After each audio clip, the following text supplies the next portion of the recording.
Hi, in this video, I'm going to go through the second half of the AS chemistry paper from AQA.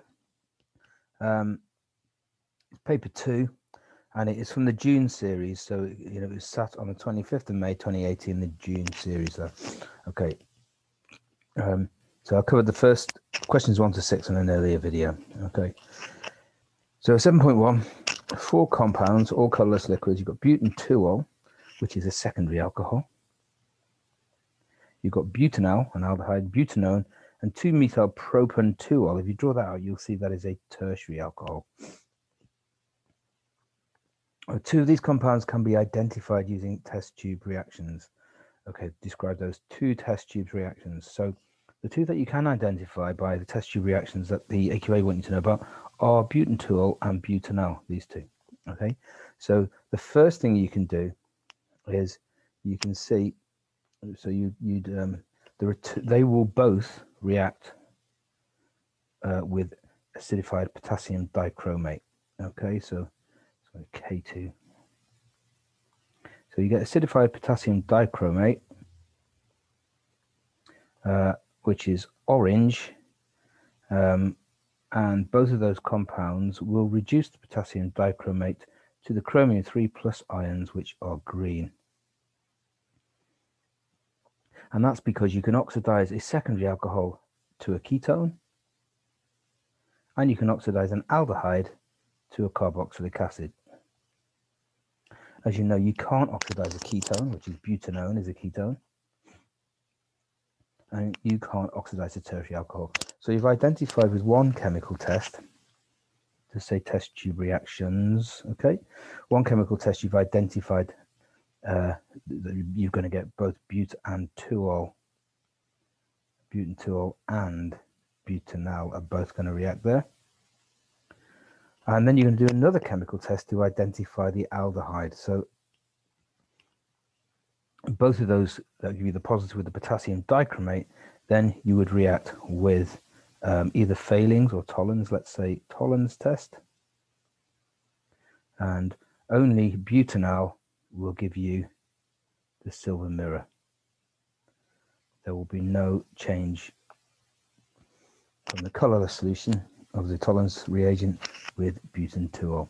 So you've identified those 2, so that's half of your 6 marks, and the other 3 marks has got to come from suggesting spectroscopic techniques. Okay, and now I think the best thing to do here, and you probably guessed because I've got the data sheet up on the right, is to use infrared. Okay, so we've got to identify butanone, which I'll draw out. There's butanone, and 3-methyl propanol, which I'll draw underneath. Sorry, 2-methyl propanol.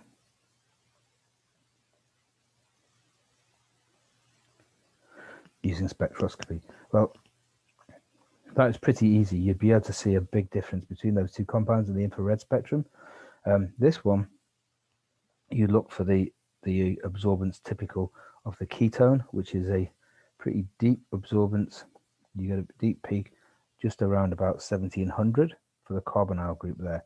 You would not see that in the green compound, the tertiary alcohol.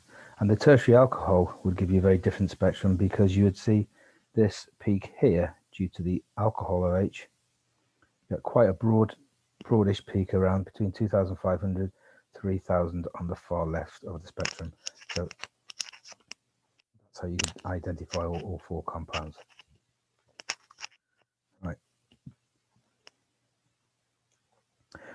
Onto equilibrium. Methanol can be manufactured in a reversible reaction, as shown by the equation. State and explain the effect of using catalyst on the yield. Well, remember, catalyst, there's no effect on the yield. Why not?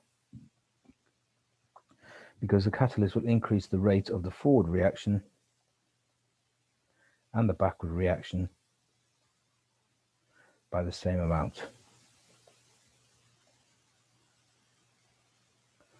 Okay, so the yield is going to be the same. That is a sort of very standard question. Give an expression for Kc for that reaction. So you look at, so you're going to have Kc is equal to the concentration of the product, so that's methanol, and there's just the power of 1, divided by the concentration of carbon monoxide. So you need these square brackets, of course, they mean concentration, multiplied by the concentration of hydrogen squared, because you've got a coefficient of 2 there. Okay, that's the expression for Kc. Now they're going to use that. It says a mixture of carbon monoxide and hydrogen was allowed to reach equilibrium, and at equilibrium we had the following. Okay, so I'll write them down here. You've got carbon monoxide, and the number of moles here. You have got 0.34 moles of carbon monoxide. Hydrogen, you've got 0.19 moles, and methanol, you have 0.061 moles. Now the sort of obvious mistake that people make is they put those numbers of moles straight into the equation. You can't do that, of course, because those square brackets mean concentration. So you need to look at the volume. The volume is 250 centimeters cubed. That's equal to 0.25 dm cubed.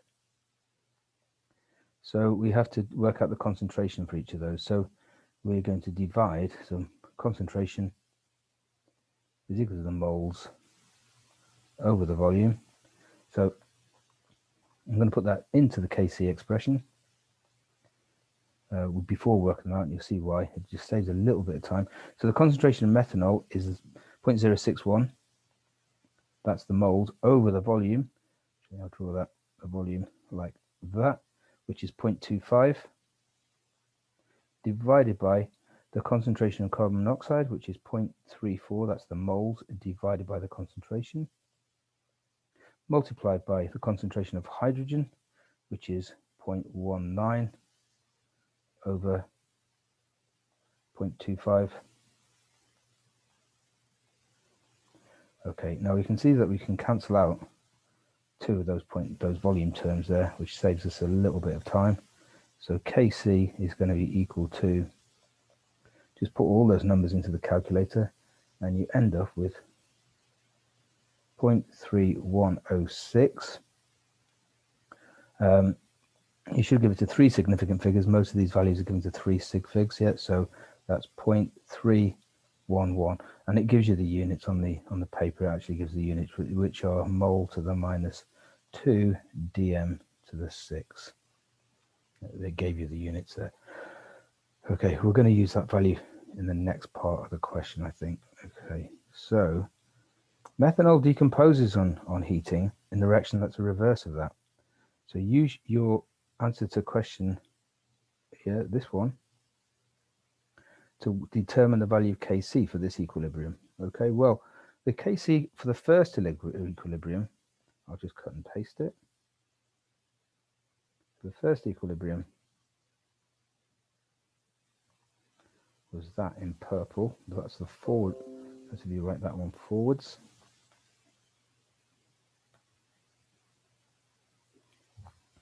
And if we write Kc for the second one, let's call that Kc dashed. Well, you can see it's going to be the reciprocal of that, because we put carbon monoxide concentration on the top, hydrogen concentration squared, and on the bottom line you get moles of methane. Okay, so Kc here is going to be equal to 1 over the purple Kc. Saves you putting all the numbers in again. Quick way of doing it. So that's 1 over 0.311, which is equal to 3.22. Now we also need the stated units for the value of this Kc. Well, that's all we have to do there. With the units of the first Kc, you can see it there in blue. The units for the first Kc were that. So all we have to do is do 1 over those units.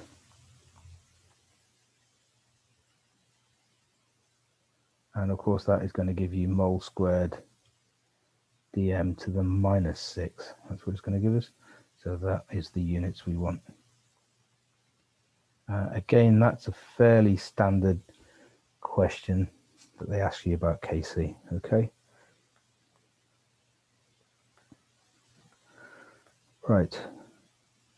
Right, that's the end of the long answers. Now we're on to the multiple choice, and some of these are quite long, these questions. Okay, right. Now it says here, this is about dilution. This is the original concentration of the solution in blue, and this is the final concentration in green. So we want to work out what is the dilution factor, how much have we diluted it by. This is quite a quick way of doing it. So that's going to be equal to the original concentration, 1 times 10 to the minus 2, divided by the new concentration, 2 times 10 to the minus 4. And they're trying to confuse you there with standard form, funny standard form. You know, you don't normally write 0.01 as 1 times 10 to the minus 2, but just put the number straight in your calculator, and that will give you an answer of 50-fold dilution. So we need to dilute the sample 50-fold. Now, we started off with 10 centimeters cubed, so we want the final volume to be equal to 50 times 10, which is equal to 500 centimeters cubed. But do we need to add that much water? No, we don't, because we've already got 10. So we need to take away 10 from 500. We need to add another 490 centimeters cubed. So the answer there is B. Okay.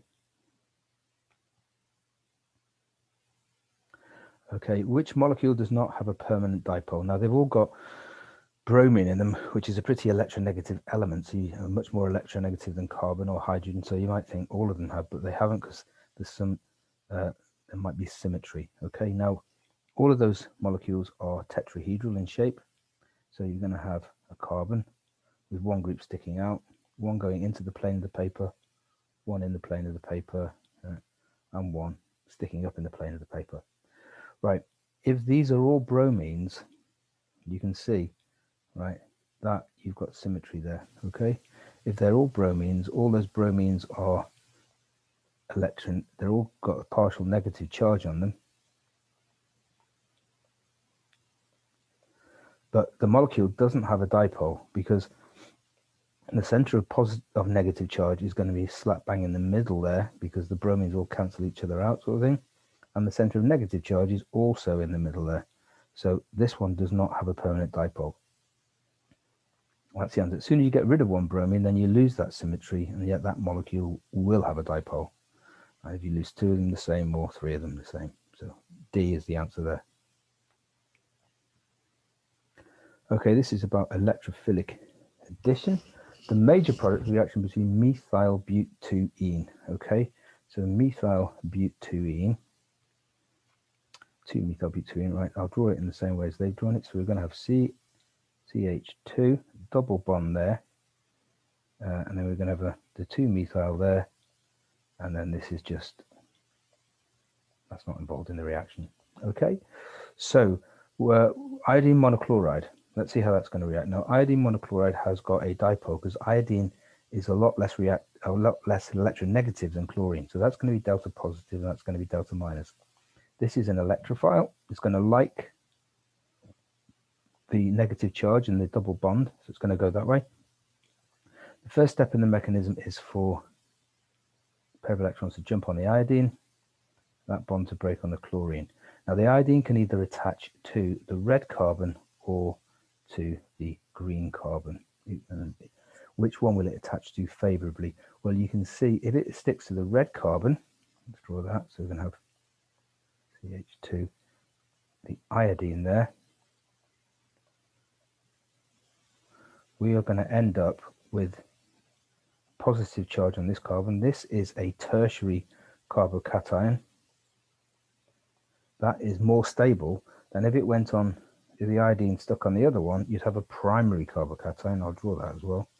So let's see if it goes the other way. You're going to have the positive charge on that carbon, CH3, the iodine there. That's a primary carbocation, that one, which is less stable. So the tertiary is going to, this one is going to form favorably. So that means the chlorine is going to stick onto the second carbon. So A is the major product. Okay. And C and D are a bit of a red herring. No, they're not actually. I haven't read the question properly. So I'm not going to start the video again, but I'm going to just admit defeat on that one. Look, it says 2-methyl-butene. I drew the double bond in the wrong place there, didn't I? Okay, so I'm going to start again. I'm not claiming to be infallible. So what I said was wrong because I started off with 2-methyl-butene. It should be butene. So, sorry, I have to get rid of that.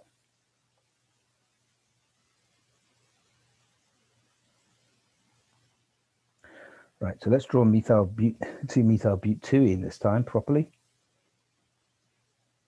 So we're going to have CH3, we've got our methyl there, and we've got our double bond here.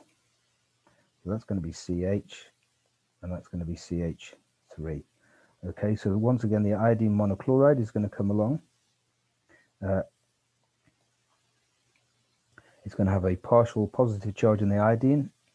Okay, the electrons, the first step is the pi bond is going to break and go into the iodine, and then that bond is going to break onto the chlorine. The iodine can stick to either the red carbon there, or let's have the yellow carbon there. Let's see what happens if it sticks to the red carbon. We're going to get one sort of carbocation.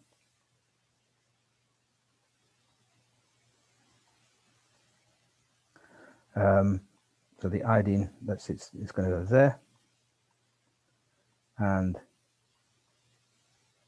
we're going to get this. What kind of a carbocation is that? Well, that's a secondary. If it goes on the other one, if it goes on the yellow carbon, we're going to get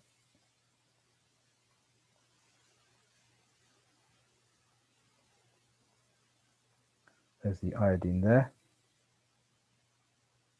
And now we have got the positive charge on this one. That is a tertiary carbocation. Okay, now this is more stable, so that's going to give us the major product. So the major product is we're going to have the chlorine. I won't bother drawing the chlorine is going to stick to that carbon. So which option is that then? It is. This is going to be the most stable. So chlorine on carbon number 2. This one, C. See, I got there in the end anyway. Right. 12. Which statement is not correct about the industrial preparation of ethanol by the hydration of ethene? Okay, so there's the equation, right? The reaction is catalyzed by an acid. That's a knowledge question. Yeah, it is catalyzed by a phosphoric acid catalyst. The higher the pressure, the higher the equilibrium yield. Well, yeah, you can see that would be true because you've got 1 mole on this side, 1 gas mole, and you've got 2 gas moles on the left, so that's true. The higher the temperature, the higher the equilibrium yield of ethanol. Right, that's exothermic, so that's wrong. If you increase the temperature, that's going to make it go backwards in the endo direction. You'll get less ethanol. And D must be right, that the ethene is recycled. So C is the answer to that one. Which compound has the highest boiling point? So we're looking at intermolecular forces here. And so what the strongest intermolecular forces are hydrogen bonds. Can butanol form hydrogen bonds? Well, aldehydes can't, because I'll just draw like that, because you don't have a hydrogen attached to an oxygen. So that, this hydrogen or those hydrogens cannot form hydrogen bonds. They're not delta positive enough. So no. Butanol, all alcohols can form hydrogen bonds. I'll just draw part of the molecule. You have got the alcohol group. You've got the hydrogen is attached to O, N, or F is attached to O. So it's delta positive enough to be attracted to a lone pair on another oxygen to form a hydrogen bond. So that one can form H bonds. Butene can't form H bonds because obviously it's just all carbons. It's just an alkene. No hydrogens attached to oxygen or nitrogen or fluorine.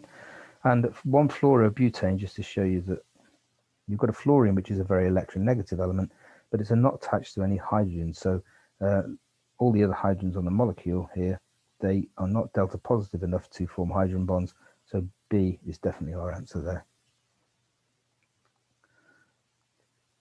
Which statement is correct about the fractional distillation of crude oil? Now, they're trying to get you confused with cracking here, okay? Now, fractional distillation of crude oil is not a chemical change. You're just separating a mixture. So this one straight away is wrong. You don't break any bonds. There's no chemical change, okay? The fractionating column is hottest at the top is wrong because it's hottest at the bottom and coolest at the top, if you remember, because the more volatile things liquefy at the top. Each fraction is a mixture of hydrocarbons. That's right. It's not pure hydrocarbon. The petrol is like, you've got molecules 6 carbons long, 7 carbons long, and 8 carbons long. That is right. And a zeolite catalyst is used for cracking, of course, not for fractional distillation. So B is our answer there. It's not often you get questions about fractional distillation or cracking on, even though it's on the spec, you don't get many questions on it. It's more of a GCSE topic, really. 15. How many structural isomers with unbranched carbon chain have a molecular form of C4H8? Well, let's do this fairly methodically. So I'm going to draw 4 carbons in a row. Now let's do isomers where the bromines are attached to the same carbon, right? So you could have them there. That would be 1. Hydrogens everywhere else. You could have them on that carbon. So that's just 2 of them where the bromines are attached to the same. Of course, if you put them on this one, it'd be the same as putting on, and then if you put them on the end one, it's the same as the other end. So we've got 2 like that. Now let's do ones with molecules with the bromines atoms on different carbons. See how many we've got there. So we could have them on 1, 2. We could have them on 1, 3. Of course, if I put them there, it'd be exactly the same thing. Wouldn't if I put 1 there and 1 there, that would be the same. So that's not a different one. That's the same. We could have them 1 at each end. And the only other possibility we've got is 2 next to each other in the middle. Okay, so we've got 4 there and 2 there. So the answer is 6. You have to work quite hard for your 1 mark there, but I think you really, well, I certainly have to draw them out, because if you don't, you sort of miss a possibility out, or you count the same thing twice or something. Okay, here's the Maxwell Boltzmann curve. So let's remember, they always do this, and they don't label the axes, and people get mixed up. Don't forget, on this one we've got energy. On this one is number of particles. Okay. Now it's asking us which letter represents energy, so it's got to be C or D. Now, is it the mean energy? Is it C or is it D? Well, it's D, because that curve is kind of skewed, isn't it? So yeah, C is the most, it's the mode, the most likely energy of the molecules, but the average is got to be D, because you've got more on the right hand side of the curve. So D is the answer there. And it's very common for them to give you that graph and not to label the axes. And so when you see it, I would label the axis straight away so you don't get confused. All right. Okay, next question. Right. Ethanol, so calculation here, quite a lot of work to do for 1 mark. We've got to work out the percentage yield of ethanol from glucose. Right, so we start off with that much glucose, so we need to convert that to grams. So we start off with times by 1,000 grams of glucose. So let's do moles of glucose is equal to the mass divided by the MR, which is 180. That is going to give us exactly 8 moles. Now we look at the equation. 1 mole of glucose actually gives us 2 moles of ethanol. So the moles of ethanol we're going to get, if you get 100% yield, is 16. So the mass of ethanol, if we get 100% yield, 16 times by 46, the MR, moles times MR. So that is equal to 16 times 46, 736. Finally, our percentage yield is what we get, 736 grams over what we would expect. Sorry, not what we get 268, sorry. 268 grams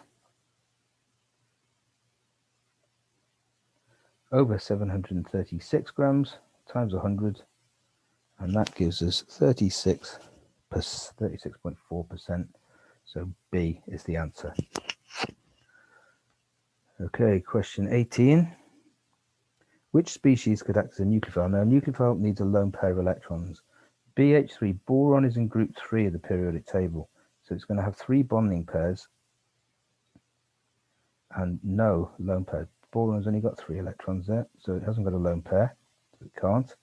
NH4, well, ammonia has got a lone pair, so we've got 3 bond pairs, and ammonia, nitrogen's in group 5, so it's got a lone pair there, so that can act as a nucleophile.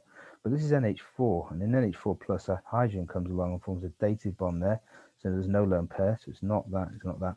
Now PH3, we can help ourselves out here by looking at the periodic table. Nitrogen is in group 5, phosphorus is also in group 5, so PH3 is going to have the same, basically the same electronic arrangement as ammonia, and ammonia had a lone pair, so PH3 will, so that one can be a nucleophile.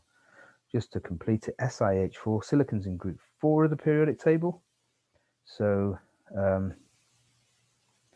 you're going to have there silicon,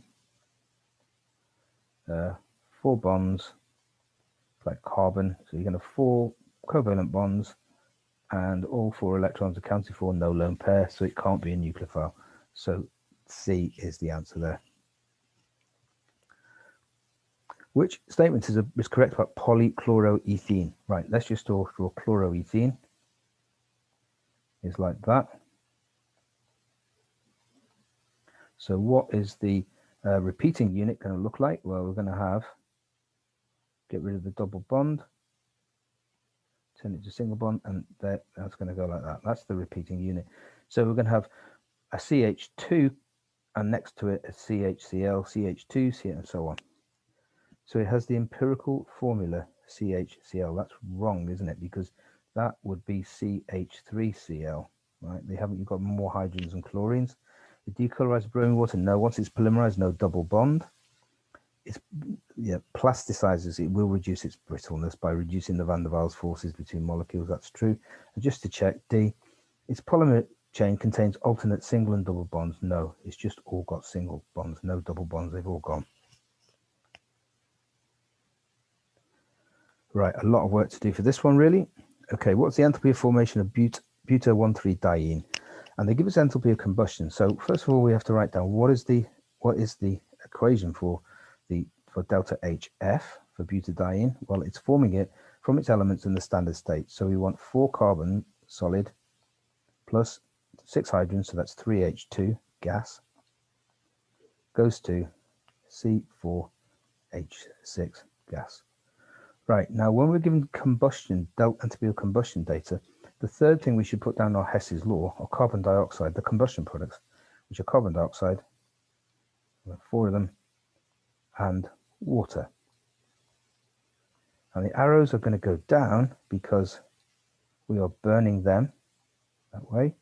We have to have oxygen there. You want to put plus O2 in there, plus O2 there. That'll be 6 O2s, wouldn't it? You want 6 O2s on each side. They don't do anything as you go across there. Right, let's put the numbers in then. Right, I'll do that as a green arrow, this one. Green arrow going down, what are we doing? We're burning 4 moles of carbon, so that is 4 times minus 394. And we're burning 3 moles of hydrogen, so that's 3 times minus 286. Let's add that all up together. We get there minus 2,434. This blue arrow is much easier. All we're doing is burning 1 mole of butadiene, so that's going to be minus 2,546. Now delta HF here is going to be equal to, we're following this green arrow, so we keep the sign, so that's going to be minus 2434. And the blue arrow, we're going against it, because we want to go, we're just going across there, aren't we? Yeah, so we go follow the green, go against the blue, so we change the sign to the blue, so that's going to be plus 2546. Put the numbers in there, you get an answer of plus 112. So it's pretty endothermic to make that. That's because it's got double bonds in it. Kilojoules per mole. And that is our answer. And they always have this one, because if you don't get your energy cycle right, you usually get the right number but the wrong sign. So it's always worth drawing the energy cycle, not trying to do it in your head, really, I think. Right, 21. A gas cylinder contains 5 kilograms of propane. How many molecules are there? So we need to find out how many moles there are. So 5 kilograms is 5,000 grams. So moles is equal to mass over mR. Mass is 5,000. mR of propane is the same as carbon dioxide. It's 44. Always remember that. And that gives us a number of moles of 113.63. Now, how many molecules have we got? Well, we've got that many molecules in 1 mole. So multiply that by the Avogadro constant, 6 times 10 to the 23. And that is going to give us, put the numbers into 6.84 times 10 to the 25. So that's the closest one. C is the answer there.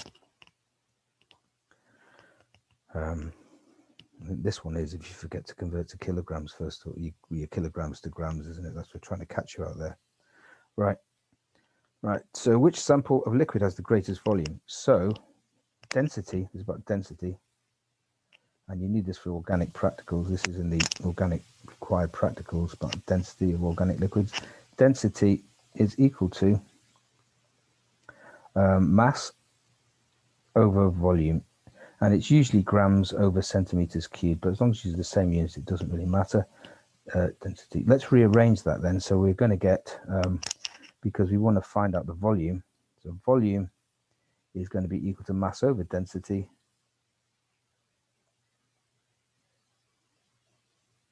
So for A, we're going to have 500 milligrams. Let's convert that to grams. So that's 0.5 over density 0.63. B, again, we need to convert those milligrams to grams. So that's 0.65 over 0.8. And C, right, that's 1.2 over 1.33. And D, 1.3 over 1.48.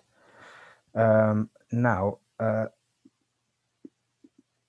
can't see, obviously, which one is the biggest there. They're all less than 1, aren't they? So there's no really obvious one there. But if you work it out, I think you'll find out that C is the biggest density. That's that one there. You just got to work out each of those fractions. Yeah, that's just below 1, isn't it? Yeah, that's B is like about 0.9 or something. Yeah, they're all actually very close, but C is the answer. Okay, so I mean, I can't do it in my head. You might be able to. Okay, right. 23. Last question. Which equation represents an initiation step?